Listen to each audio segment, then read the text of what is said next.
চট্টগ্রাম বিশ্ববিদ্যালয়ের কি অবস্থা? ছাত্র সংসদের যে নেতারা যারা নির্বাচনের আগে বলেছে যে তাদের রাজনৈতিক দলের সাথে সম্পৃক্ততা নেই, নির্বাচনের পরে দেখা গেল যে শুধুমাত্র রাজনৈতিক নেতাদের পারপাসই সার্ভ করতেছে। রাষ্ট্রের মালিক জনগণ, সেই জায়গায় জনগণ ভোট দিবে, কিন্তু সেই ভোটাধিকার যখন কেড়ে নেওয়া হয়েছিল তখন আমাকে সবচেয়ে বেশি আকর্ষিত করেছিল দেশনেত্রী বেগম খালেদা জিয়া। অনেকে অভিযোগ করে এটা যে ছাত্রদল ছাত্র শিবিরের প্রতি অনেকটা আওয়ামী লীগের ভাষায় নাকি তারা ছাত্র শিবিরকে মোকাবেলা করতে চাচ্ছে। ছাত্র দলের নিজস্ব কোনো ভাষা কেন আমরা দেখছি না?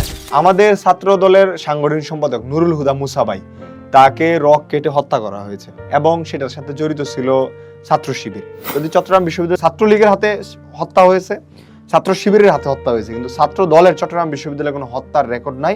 এবং ছাত্র দল সবসময়ই সেই জায়গায় একটা প্রগতিশীল এবং উদারনৈতিক রাজনীতি করার চেষ্টা করছে।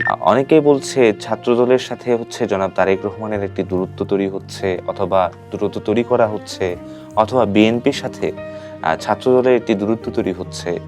এটাকে আপনি কিভাবে দেখেন? এই ছাত্র দলে কিন্তু অনেক লেগেসি আছে, অনেক ইতিহাস আছে, অনেক শহীদ আছে, অনেক রক্ত আছে, কিন্তু বারংবার তারা হচ্ছে নিজেকে উপস্থাপন করতে কেন জানি পিছু টান এক ধরনের।